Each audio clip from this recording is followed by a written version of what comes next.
अध्याय 1 सबक 1 अमीर लोग पैसे के लिए काम नहीं करते। गरीब और मध्यम वर्गीय लोग पैसे के लिए काम करते हैं। अमीर लोग पैसे के लिए काम नहीं करते हैं। अमीर लोग पैसे से अपने लिए काम कराते हैं। डैडी, क्या आप मुझे बता सकते हैं कि अमीर कैसे बना जाता है? मेरे डैडी ने शाम का अखबार नीचे रख दिया। बेटे, तुम अमीर क्यों बनना चाहते हो? क्योंकि आज जिमी की मम्मी उनकी नई कैडिलैक में आई थी और वो वीकेंड पर मौज मस्ती करने के लिए उनके समुद्र तट वाले घर पर जा रहे थे। वो अपने 3 दोस्तों को साथ ले गया, लेकिन माइक और मुझे नहीं ले गया। उन्होंने हमसे कहा कि हमें इसलिए आमंत्रित नहीं किया गया क्योंकि हम गरीब हैं। उन्होंने ऐसा कहा? मेरे डैडी ने अविश्वास में पूछा। हाँ, ऐसा ही कहा।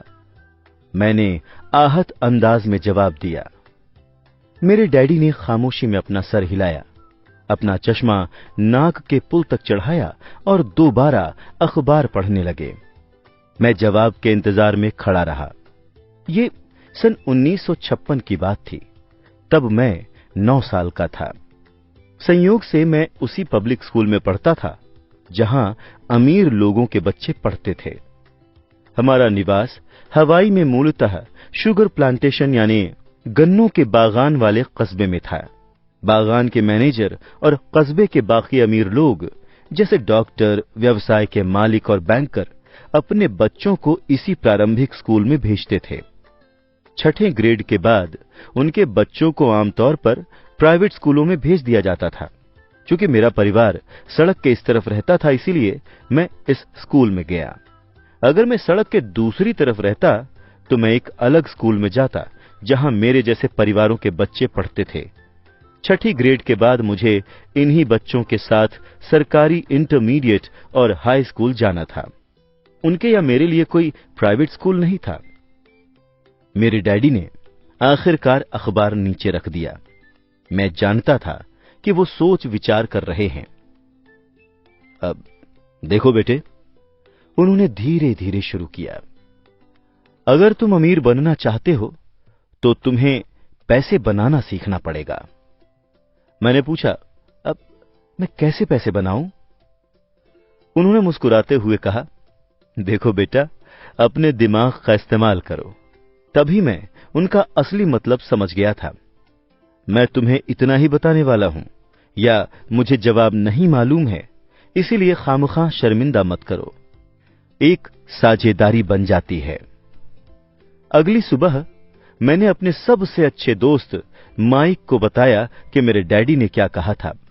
जहां तक मैं जानता था, सिर्फ माइक और मैं ही उस स्कूल में पढ़ने वाले गरीब बच्चे थे। माइक भी संयोग से ही इस स्कूल में पढ़ रहा था। किसी ने कस्बे में स्कूलों की एक विभाजक रेखा खींच दी थी और इसी वजह से हम अमीर बच्चों वाले स्कूल में आ गए थे।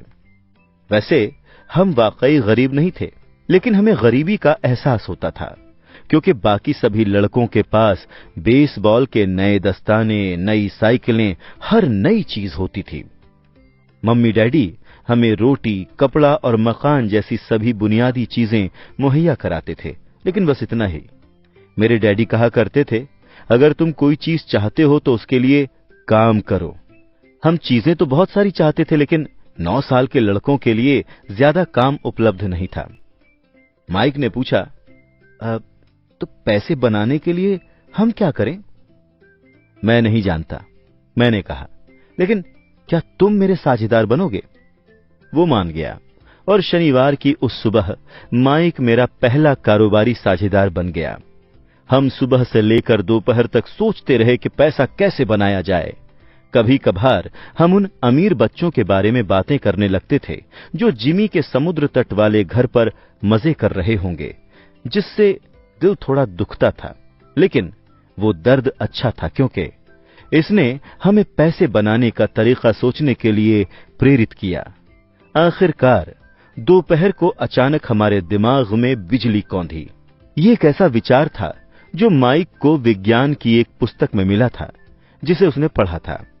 रोमांचित होकर हमने हाथ मिलाए और अब हमारी साझेदारी के पास एक कारोबार आ गया था। अगले कई सप्ताह माइक और मैं आसपास के इलाके में इधर उधर दौड़ते रहे, दरवाजे खटखटाते रहे और पड़ोसियों से पूछते रहे कि क्या वो अपने इस्तेमाल किए हुए टूथपेस्ट ट्यूब हमारे लिए रख सकते हैं। हैरानी के भाव के साथ ज्यादातर वयस्कों ने मुस्कुराते हुए हां कह दिया। कुछ ने हमसे पूछा कि हम उनका करेंगे क्या। इसके जवाब में हमने कहा, अब हम आपको नहीं बता सकते, ये एक कारोबारी रहस्य है। जैसे जैसे सप्ताह गुजर रहे थे, मेरी मम्मी का कष्ट बढ़ता जा रहा था। अपने कच्चे माल को इकट्ठा करने के लिए हमने जो जगह चुनी थी, वो उनकी वॉशिंग मशीन के पास थी। ये एक भूरा कार्डबोर्ड बॉक्स था, जिसमें कभी केचप की बोतलें रखी जाती थीं। अब उसमें टूथपेस्ट ट्यूब्स का हमारा छोटा सा ढेर बढ़ने लगा। आखिरकार मेरी मम्मी के सब्र का बांध टूट गया। पड़ोसियों की गंदी मुड़ी तुड़ी इस्तेमाल हो चुकी टूथपेस्ट ट्यूब्स को देख देख कर उनका दिमाग खराब हो गया था। उन्होंने पूछा, तुम लोग क्या कर रहे हो? और मैं ये दोबारा नहीं सुनना चाहती कि ये कारोबारी रहस्य है। इस कचरे को अभी साफ करो, वरना मैं इसे बाहर फेंक दूंगी। माइक और मैंने हाथ पैर जोड़कर उनसे मोहलत मांगी। हमने उन्हें बताया कि हमारे पास जल्द ही पर्याप्त ट्यूब्स हो जाएंगी और फिर हम उत्पादन शुरू कर देंगे। हमने उन्हें जानकारी दी कि हम 2-3 पड़ोसियों का इंतजार कर रहे हैं, जिनकी टूथपेस्ट ट्यूब्स खत्म होने वाली थीं और हमें मिलने वाली थीं। मम्मी ने हमें 1 सप्ताह की मोहलत दे दी। उत्पादन शुरू करने की तारीख योजना से ज्यादा जल्दी आ गई थी और दबाव बढ़ गया था। मेरी पहली साझेदारी पर खतरा मंडरा रहा था, क्योंकि मेरी खुद की मम्मी ने जगह खाली करने का नोटिस थमा दिया था। ये माइक का काम था कि वो पड़ोसियों से टूथपेस्ट जल्दी खत्म करने को कहे। साथ में वो उनसे ये भी कहता था कि उनके दांतों के डॉक्टर का भी यही कहना था कि उन्हें दिन में ज्यादा बार ब्रश करना चाहिए। मैं उत्पादन की प्रक्रिया को ठीक ठाक करने में जुट गया। एक दिन मेरे डैडी एक दोस्त के साथ घर आए। उन्होंने देखा कि 9 साल के 2 लड़के पोर्च में पूरी गति से उत्पादन करने में जुटे हैं। हर कहीं बारीक सफेद चूरा फैला हुआ था। एक लंबी टेबल पर स्कूल के दूध के छोटे कार्टन्स थे और हमारे परिवार का हिबाची ग्रिल लाल सुर्ख कोयलों के साथ अधिकतम गर्मी पर दहक रहा था। डैडी सावधानी से चलकर आए। उन्हें पोर्च के शुरू में ही कार खड़ी करनी पड़ी, क्योंकि उत्पादन की प्रक्रिया कार की जगह तक पहुंचने में बाधा डाल रही थी। जब वो और उनके दोस्त करीब आए तो उन्होंने देखा कि स्टील का एक बर्तन कोयलों के ऊपर रखा हुआ था, जिसमें टूथपेस्ट ट्यूब्स पिघल रही थीं। उस जमाने में टूथपेस्ट प्लास्टिक की ट्यूब्स में नहीं आते थे। ट्यूब्स शीशे से बनती थी। इसीलिए पेंट के जल जाने पर हम ट्यूब्स को स्टील के छोटे बर्तन में डाल देते थे। वो पिघलने लगती थीं और द्रव बन जाती थीं। इस पिघले हुए शीशे को हम दूध के कार्टन में बने एक छोटे छेद में अंदर डाल रहे थे। दूध के कार्टन्स में प्लास्टर ऑफ पेरिस भरा था। हर तरफ फैला सफेद चूरा और कुछ नहीं, प्लास्टर ऑफ पेरिस ही था। जल्दबाजी में उसके बैग में मेरी लात पड़ गई थी, जिससे पूरा इलाका ऐसा लग रहा था जैसे वहां अभी अभी बर्फ का तूफान आया हो। दूध के कार्टन के भीतर प्लास्टर ऑफ पेरिस के सांचे थे। मेरे डैडी और उनके दोस्त ने देखा जब हम पिघले हुए शीशे को सावधानी से प्लास्टर ऑफ पेरिस के क्यूब के ऊपर छोटे से छेद में डालते रहे। संभल कर, डैडी ने कहा। मैंने ऊपर देखे बिना सर हिला दिया। आखिर जब शीशा डालने का काम खत्म हो गया तो मैंने स्टील का बर्तन नीचे रखा और अपने डैडी की तरफ देखकर मुस्कुराया। तुम लोग क्या कर रहे हो? उन्होंने मुस्कुराते हुए सावधानी से पूछा। हम वही कर रहे हैं जो आपने मुझसे करने को कहा था। हम अमीर बनने जा रहे हैं, मैंने कहा। हाँ, माइक ने मुस्कुराते हुए कहा और अपना सर हिलाया। अब हम दोनों साझेदार हैं, मेरे डैडी ने पूछा।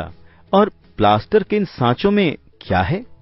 देखिए, मैंने कहा, इसमें एक बहुत ही अच्छी चीज है।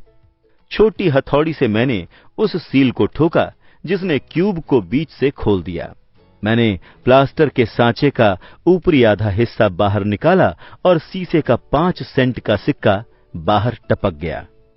हे भगवान, मेरे डैडी ने कहा, तुम लोग शीशे के सिक्के ढाल रहे हो? बिल्कुल सही, माइक ने कहा। हम वही कर रहे हैं जो आपने हमसे करने को कहा था। हम पैसे बना रहे हैं। मेरे डैडी के दोस्त मुड़े और जोर जोर से हंसने लगे। मेरे डैडी ने भी मुस्कुराकर सिर हिलाया। आग और टूथपेस्ट ट्यूब्स के खाली बॉक्स के साथ ही उनके सामने 2 छोटे लड़के थे जो सफेद धूल से ढके होकर खूब मुस्कुराए जा रहे थे। उन्होंने हमसे कहा कि हम सब कुछ छोड़कर उनके साथ चलें और घर की सामने वाली सीढ़ियों पर बैठें। मुस्कुराते हुए उन्होंने नरमी से समझाया कि जालसाजी शब्द का क्या मतलब होता है। हमारे सपने चूर चूर हो गए। अब आपका मतलब है कि ये गैर कानूनी है? माइक ने कांपती आवाज में पूछा। छोड़ो भी, मेरे डैडी के दोस्त ने कहा। हो सकता है कि वो अपनी जन